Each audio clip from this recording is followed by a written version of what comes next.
Welcome to rePROs Fight Back, a podcast where we explore all things reproductive health, rights, and justice. I'm your host, Jenny Wetter, and I'll be helping you stay informed around issues like birth control, abortion, sex education, and LGBTQ issues, and much, much more. Giving you the tools you need to take action and fight back. Okay, let's dive in. Hi, rePROs. How's everybody doing? I'm your host, Jenny Wetter, and my pronouns are she, her. So this week, I want to stop and take a minute and give a great big congratulations and happy anniversary to my parents. Y'all, they have been married 50 years. On Saturday, it was their 50th wedding anniversary, and I personally cannot wrap my head around being married to somebody for 50 years. That just seems wild. So it is very exciting and nice to see them celebrate their 50th anniversary. They were able to take a small trip in Wisconsin and go and get away for a long weekend, which is very nice to see. And hopefully they will be back to traveling the world again soon when it is safe. So happy anniversary, Mom and Dad. I hope you had a great trip. And Mom, tell Dad I said happy anniversary since we know that you're the one that listens. With that, I thought we would turn to some good news that happened since our last episode. So we have done episodes before talking about how the Trump administration was attacking trans rights and had enacted a rule that allowed discrimination based on who people are or who they love within healthcare. So that meant that doctors could refuse to treat somebody because they were trans or because they were LGBTQ. And the Biden administrations have taken the first steps to roll that back. I think that is so important. It is personally, I find very disgusting to think that a doctor would refuse to treat somebody because of who they are, or who they love. Everybody should be able to access basic health care free from discrimination. So it is really a hopeful step to see the Biden administration taking these steps to ensure that happens. The administration has also made it clear that they are going to be fighting back on states that are targeting trans rights. So that is really also very exciting to see. It's really, really troubling to see the ways that trans rights have been under attack in the states right now. And it's really a hopeful sign that to see that the administration is intending to push back on that. I hope we see good things come out of that. And another kind of related news, I think it's also worth mentioning on a much, much smaller scale. You know, one of the things we have tried to be really good about on the podcast is having people introduce themselves with their pronouns. It's really important that, you know, you share your pronouns and ask people theirs. It is a way to make sure that we are being as inclusive as possible and in creating an inclusive and respectful environment. So in that vein, Instagram actually just added a new feature where you can add your pronouns. So if you go to your profile and go to edit your profile, it's one of the fields you can fill out now. I think that just goes really, like I said, a long way to destigmatizing and creating a inclusive environment around pronouns and pronouns usage. It's such a simple thing to do, but it matters so much to people. So make sure you are asking pronouns, make sure you are giving yours, and let's just make a more inclusive world. With that, let's turn to this week's episode. I'm really excited. We're going to be talking about a proactive abortion agenda, which is super fun. I love that we are getting to talk about good news recently. It's always fun. So this one, we're going to talk about what we need to do to make sure that we are building this world, right? So what actions does the government need to take to create a proactive agenda? So joining me today, I have Jamil Fields-Alsbrook with the Center for American Progress and Nora Ellman, also from the Center for American Progress, here to talk about their report, A Proactive Abortion Agenda, Federal and State Policies to Protect and Expand Access. And you can find links to it in our show notes. And with that, I will take you to my interview with Jamil and Nora. Hi, Jamil. Hi, Nora. Thank you so much for being here today. Hello. Hi, Jenny. Thanks so much for having us. So I guess before we get started, let's do quick introductions. So do you want to each introduce yourself and include your pronouns? I guess we'll start with Jamil.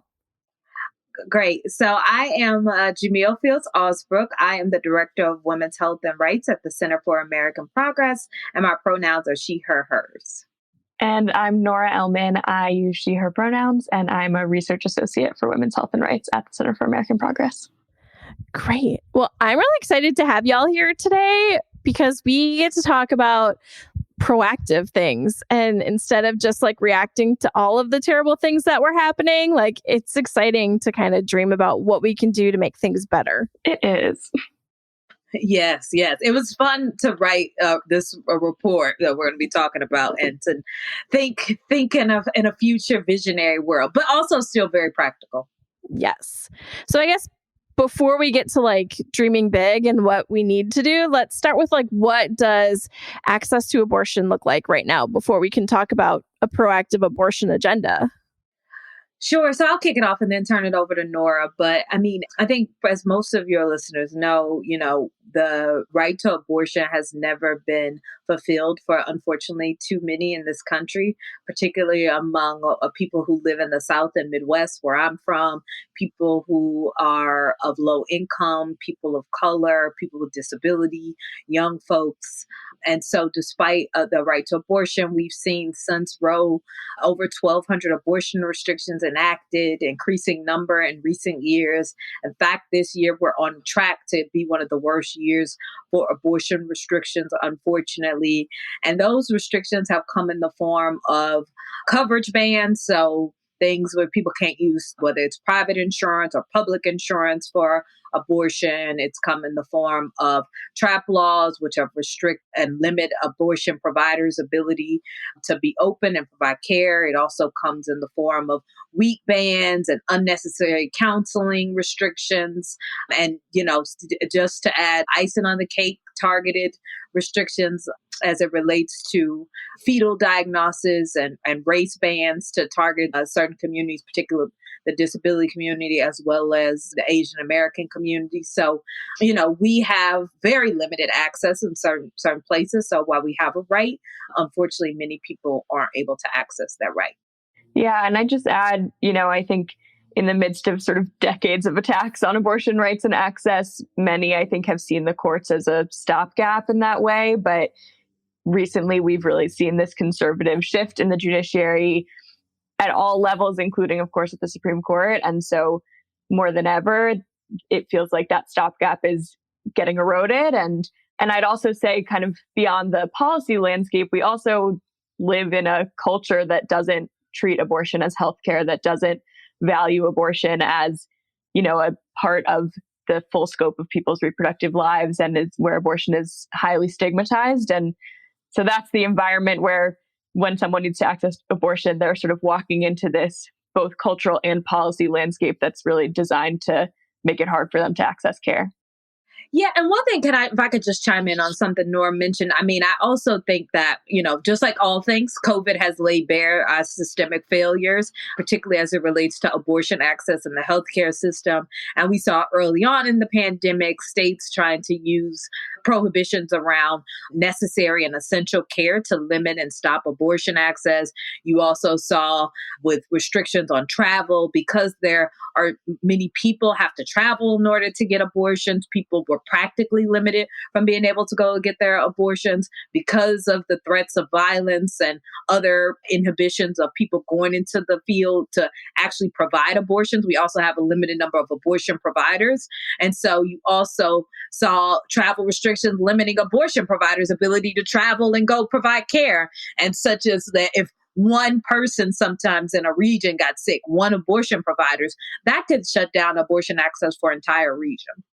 Yeah, absolutely. That's there was so much that the pandemic really made clear, and that's one of them, right? Is how hard it is to access abortion care and how unnecessary some of this like in-clinic stuff was. Like for medication abortion, you shouldn't have to make multiple trips to a doctor to access care that is perfectly safe to do via telemedicine. Absolutely. Definitely. Okay, so let's talk about what needs to be done. And you all had a number of great recommendations in the report. So let's do it in buckets, because I think that'll be easier versus kind of ticking through it one by one. So One of the first buckets I think we should talk about is legislative. So at the federal level, what needs to be done legislatively? Yeah, so I will start. I mean, there's a lot that could be done legislatively, but I'll start with just the right to abortion. So one of the first things we talk about is this idea of codifying the right to an abortion into federal law and into federal legislation. And in particular, to Nora's point about the courts, right? Like we have right to abortion as guaranteed under the Constitution, and it's been interpreted by the courts, but the courts giveth, the court has the authority to take it away and also to limit. And we've seen the courts, serve as an important backstop for decades to the right to abortion. But we've also seen the courts give permission to like chip away at that right. So which is how we get to all the things we just said. And so for that reason, one of the first things we talk about is codifying a right to an abortion into federal law that is without restrictions and without the ability for government interference and political interference otherwise. And we also go on to talk about even that, of course, will not guarantee and give everybody right to abortion access. And so legislatively, we also talk about passing laws like that our friends at the Center for Reproductive Rights champion and lead on the Women's Health Protection Act, which would prohibit a lot of these restrictions on trap laws and week bans. And then the last thing I'll mention is also making sure people can afford to access abortion, just like to afford to be able to access in any other care. So at the federal level, there's obviously the EACH Act, which would permanently repeal the Hyde Amendment and guarantee that people, whether in Medicaid, federal employees, Peace Corps, and others can be able to use their health insurance in order to pay for abortion. Because we all know, and those first things are great, but it means nothing if you aren't going to be able to afford it. Yeah. And in addition to all of that Jamil mentioned, I'd also say, at the state level, there's a lot that states can do in the absence of federal action or in tandem with federal action. There's this whole host of restrictive laws that Jamil talked about that states can undo, as well as pass proactive legislation to expand access to care. So undoing laws that restrict access to medication abortion, whether that's in person, via telehealth, or self-managed care. Things like requirements that only physicians can provide abortion care, that you have to get care in person, laws that criminalize people who self-manage their abortions, as well as trap laws, restrictions on physicians, this whole host of laws that we've dug into. So states can undo all of those. They put those laws into action, they can undo those laws. And then we've also seen some great examples of states passing proactive laws, like in Virginia, that expand access to who can provide abortion care, allowing advanced practice clinicians like nurse practitioners and nurse midwives to provide abortion care. Things like anti-discrimination protections for providers and laws that protect patient safety and provider safety, expanding access to medication abortion and abortion via telehealth. There's a whole host of things that states can do to kind of complement, or as we face a reality where maybe federal action is not going to happen right now, there's a lot that can happen. And I'll also say at sort of both the state and federal level, when we're looking at providers and access to care and expanding access, both state and federal legislatures can direct funding to provider training, to anti-racism training, cultural competency training for providers. They can fund community-based providers, abortion funds, doulas, support this sort of whole network of abortion support. Also at the state level, I mean, some of the same things I discussed, states have the authority as well, to Nora's point, to not wait on the federal government. So states, and some states already do, use their own state funds in order to cover abortion beyond the high permissible abortions. Some states go even further to require private insurers, so whether they're on the ACA marketplaces or not, to cover abortion care. Some states also have passed, just like Virginia passed last year, its own version of a law that will prohibit these, unnecessary abortion restrictions and trap laws. So states don't have to wait on the federal government. We would, of course, love federal action in order to not leave it at the state discretion, because we know that if we just leave it to states, then you will have the same set of bad actors who will keep on doing bad, and you still have people in the Midwest and the South who will be disproportionately harmed. Yeah, that's such an important point, is like this. way we're doing it right now means there are people in the country who have much easier access to abortion care and a huge swath of the country that has really terrible access or virtually no access at all. Yeah. Yeah. And the reality is we know that wealthy people will always be able to access abortion care, whether or not it's legal. Right. And or accessible. And the people who are harmed are the people who experience the most systemic oppression and discrimination in all parts of this country. And, you know, that's people of color, that's trans and non-binary people, it's young people, it's immigrants, it's people with disabilities.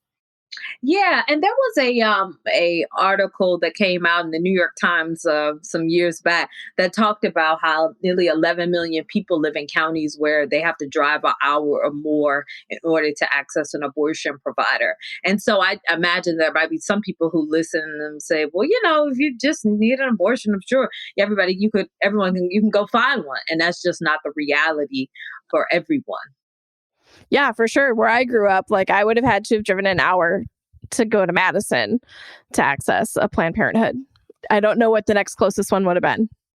Yeah, and where I grew up in St. Louis in Missouri, as I've become notoriously bad around this always was, but really as of late, I remember even where I started off working in health policy there, I literally thought that private insurance could not cover abortion. Like I thought that was some sort of federal ban on it. And I was like, and then it took me to like get out of Missouri to like, no, it's Missouri. And it's not just Missouri, right. But it is a state level restriction to prohibit private insurance cover of abortion, and there is no federal prohibition against it. We could talk about some of the federal barriers, but no federal prohibition against private insurance.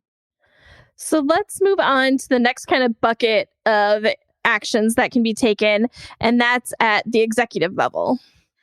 Yeah. So again, I'll start. So, one, just picking up where the same order I was talking about before, which is that around the right to an abortion. So, as I talked about before, I think that we need some of those proactive laws. We need the codification of abortion. We also need laws that prohibit these abortion restrictions.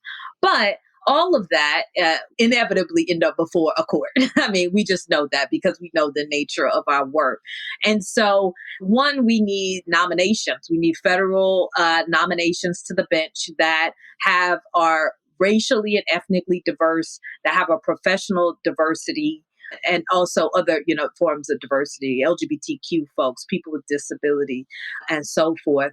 Because right now what we have, and the Trump administration only exacerbated an existing problem, which is to have a judiciary that is, disproportionately white and also with backgrounds coming from federal prosecutors and corporate attorneys. And we don't have people who have civil rights backgrounds. So right now we have no one on the Supreme Court and many not in the appellate bench that have a civil rights background. And so we need the executive. So we need the president to nominate people with backgrounds that are in civil rights and backgrounds specifically in reproductive rights and abortion rights. In our report, we talk about, the ACLU and the Center for Reproductive Rights have great litigators who've been doing this work. We need some of our own also to be nominated to the bench, because we know all these laws will come up before them. So then the other thing that I think the executive could do is, one, we hope to see, and this would be a quick test, we'll see, that around a clean budget. The president's budget can set a great tone for Congress. If the president has a budget that is free of abortion restrictions, like Hyde-like restrictions and other funding restrictions that limit federal funding around abortion access, and I think that would send an important signal. And then the last one I'll mention, and it's a little bit of a wonky one, so digest with me a minute, but that relates to private insurance. So as I said, there's no federal prohibition against private insurance coverage of abortion, but there is this law and this regulation that was promulgated under the Trump administration that creates these additional administrative barriers around abortion restrictions. In short, requiring insurers to send two bills, one for abortion coverage and one for all other health benefits that you might get through the marketplace. So you might get a bill, you open it up, you got $1 bill for abortion and, $99 or whatever your health premium is for everything else. We think that is unduly burdensome. burdensome, that will lead to insurers dropping abortion coverage, and also just people getting confused and like, I didn't have an abortion, so I didn't pay that dollar. And so we are looking for, hopefully in short order, the Biden administration to rescind those regulations and rules. Because remember, just because Trump is gone, his legacy and regulations are not necessarily gone. And there are so many that I literally forgot about that one. I'm here to remind you. That's how they break you down.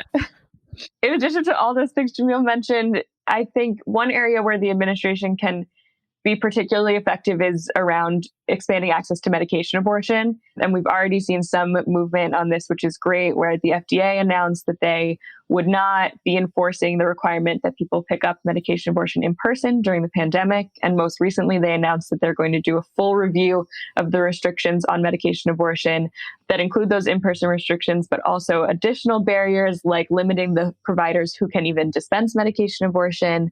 And so that's really promising movement. And we feel that those restrictions, there's a record of evidence that shows that those restrictions are medically unnecessary and that medication abortion is safe and can be safely used and accessed in person, but also at home, and can be safely self-managed if people have access to the right information and support.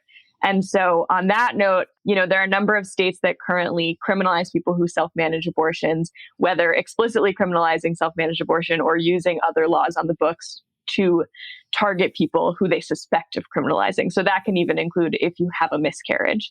And there are steps that the administration can take to limit that criminalization. The Department of Justice can issue guidance that no one should be criminalized for their pregnancy outcomes. And the Department of Health and Human Services can also issue guidance on safe use of medication abortion and how to safely self-manage an abortion, which will also be a huge step in sort of integrating abortion as part of healthcare and as part of the purview of the administrative agency responsible for the health of the people in this country, and ensuring that abortion and making sure that people have the resources and the information they need is part of what we value as the health information and access that people need. Yeah, and I feel like it's also worth flagging around self-managed abortion and restrictions around it is that it's one of those, again, where you definitely see disparities in who gets prosecuted for it. For sure. And again, it's going to be race, income, people who are already oppressed, who are much more likely to then face prosecution for pregnancy outcomes. Absolutely. Okay. So that's legislative and things that the executive branch can do. So the last big bucket is judiciary. And we know that that's going to be a big group that is going to have a lot of say in the next coming years, especially after the Trump administration adding a ton of new judges. So what actions do we need to see around the judiciary? Sure. So I think I am happy for that question because I was on a panel earlier this week, Why Courts Matter panel. We were talking about how, progressives haven't always paid attention to the judiciary, while conservatives have long recognized that the judiciary is important. And again, as you talked about, like the Trump, and as I alluded to earlier, the Trump administration was able to appoint a record number of judges, not just to the Supreme Court, not just with 3 Supreme Court seats, which is already bad enough, but also with appointing people at the federal level as well in the federal branch. And so one, I think first people we need to pay attention to the courts, right? Like we need to pay attention when nominations come up. We need to, just like we pay attention to legislation, just like we go out and march about and hold up our signs about a bad piece of legislation, we also need to pay more attention to what's going on with the judiciary. And to that end, I'll repeat what I said before, which is that, the president needs to appoint judges who have a robust background, both professionally, but also racially, ethnically diverse with disability status, diverse in their gender identity and sexual orientation. And I think it's important for also people to pay attention to those lower court seats and who was getting appointed. I think we pay attention when the Supreme Court comes up to some extent, but not to the judiciary. But the thing I remember during the Amy Coney Barrett nomination, said, she would have never made it to the Supreme Court if she didn't make it to the appellate bench first. And so, we got to have a backstop there as well. And then going even further down, and this relates to Nora's last point about like criminalization, we also pay attention to our state courts, right? Well, some state judges are appointed, some are elected. And so it will depend on your state and where you're at and how they get on the bench. Elections, obviously vote, pay attention to that. But also the same way we're talking about the president being responsible and looking at the background in terms of racial and ethnic diversity and professional diversity. We also need governors who have the authority to appoint their judges to also do the same thing as well. And then if those judges are elected and they're not doing what we think they should do, then you need to pay attention when they come up for re-election. And some of those state judges will be the ones who will enforce things like Nora talked about around criminalization of pregnancy and other things. Yeah, and within the courts themselves, we need the courts to uphold precedent and to respect that the right to abortion is established under our Constitution and not allow these laws that both are attempting to outright overturn that right, but also that chip away at it. And we've seen the courts allow so many of those laws to go into effect. And that is why we have such a patchwork of access to abortion right now. And so, the antis are creative and they are writing and passing laws that are designed to attack abortion rights from every turn, from sort of these extreme bans that are meant to directly challenge Roe to also trying to chip away at who can bring challenges to abortion restrictions and allowing some limits to be placed on who can access and in what situation you can access abortion care. And so we need the courts to recognize that those things also place burdens on people's access to abortion care and are creating a situation where the right to abortion,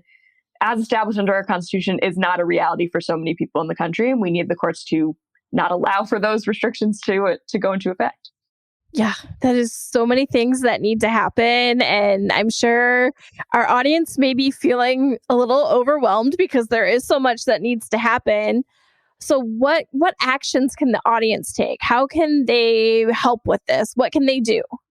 Yeah, I think people should recognize that, one, yes, there's a lot that has to happen.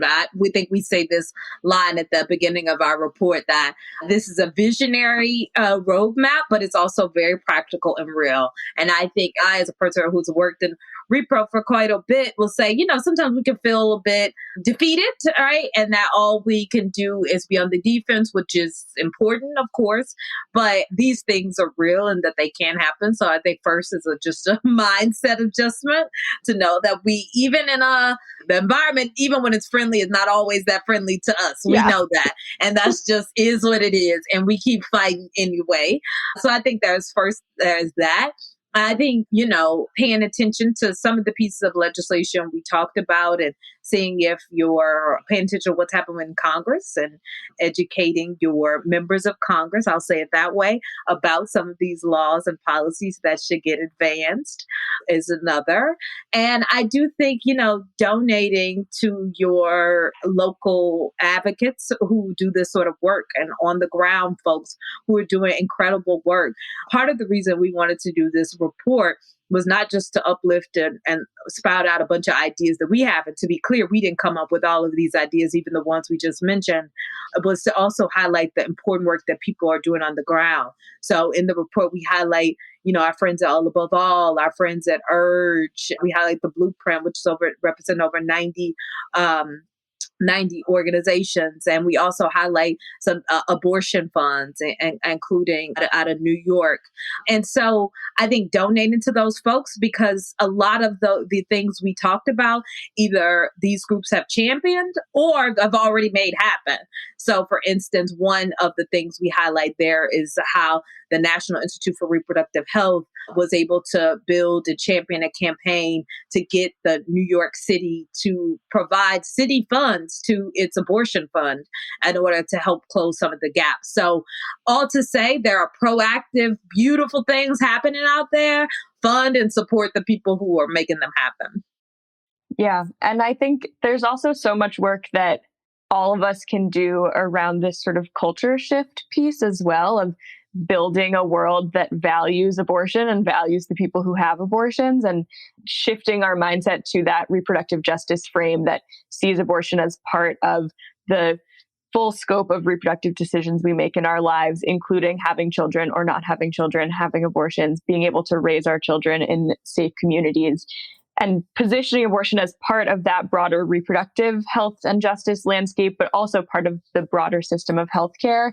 And there's so much destigmatizing work that we can all do, and sort of not being afraid to talk about abortion, to say the word abortion, and to support, as Jamil said, all those people doing this work already, including within our communities, like abortion funds, who play such an important role in helping people access care in the absence of government support. People can get engaged in advocacy work, in abortion work. And yeah, I know Jamil said it already, but just want to emphasize that, any of this sort of positive movement that we have seen from the Biden administration, or the proactive laws that we have seen get passed in some states, is the result of so much work that folks on the ground and the advocates and grassroots organizers have done. And so, we're seeing movement, and that's so exciting. And that's just a real credit to the work that folks have done and are continuing to do. And I think having this hope and having this proactive vision as we approach the work is so important to sustain ourselves in this work. And that was also part of why it was such a kind of joy to be able to write this report. Yeah. And that makes me think of thinking even during the presidential campaign and being able to see, Biden originally wasn't for repealing Hyde, and all the reproductive groups really were bright red line, no go. And you saw, the leadership of All Above All really pushing this and sparking this feedback to be able to get them to say, at least while he was running, that he supports repealing Hyde. And hopefully we will see that in the budget. Yeah. And actually, I'm glad you brought that up, because I think for those who might not maybe have good new to the issue or newly around, that the Hyde example is a perfect one to give us hope and motivation to keep push forward, even for some of these things where we think, oh, that's not going to happen. We have to always push the boulder up the hill. I remember when I first started working in rePRO, even those who were friendly, and I'm using air quotes for those who can't see me, friendly to our cause, you couldn't get people to talk about repealing the Hyde Amendment. And it wasn't until 2016 that we saw it first in the DNC platform, about repealing Hyde. And, and we just last year had a hearing on it. And this year we saw introduced in both the House and the Senate. And so you see it progressively each year. We get closer and closer to this thing happening, and will happen. And I think that should be the same way we think about all of these things we've talked about. Some things we need to happen right now. Like, we need a clean budget. We need to rescind these private insurance restrictions. We need it all right now, but I'm just, being realistic. But there's hope. Exactly. But there is hope. And that even if you feel like you're out there marching, or I volunteered and I've been doing the same thing forever, but we actually are, getting closer and wins, and even in a hostile sometimes environment. I think that's a good note to end on. Hope. Hope is always good to end on. Jamil, Nora, thank you so much for being here. It's always a pleasure to talk to y'all. So thank you. Thank you, Jenny. Thank you. Okay, everybody, I hope you enjoyed my conversation with Jamil and Nora. You can see the report on CAP's website. It's called A Proactive Abortion Agenda. We will also have links to it in our show notes that you can easily see it and read their full list of recommendations. Like I said, they have a lot of great recommendations. We just tried to put things into buckets instead of talking about all of them one by one, but it's really important to see everything that they are recommending. And with that, I will see you all in 2 weeks. If in between you have anything you would like to talk to us about, a topic you'd like us to cover, any feedback, you can always find me on my email. You can email me at jenny@reprosfightback.com, or you can find us on Facebook and Twitter at reprosfightback, or on Instagram at reprosfb. And with that, I will see y'all in 2 weeks. For more information, including show notes from this episode and previous episodes, please visit us at our website at reprosfightback.com. You can also find us on Facebook and Twitter at rePROs Fight Back and on Instagram at rePROs FB. If you like our show, please help others find it by sharing it with your friends, and please rate and review us on Apple Podcasts. Thanks for listening.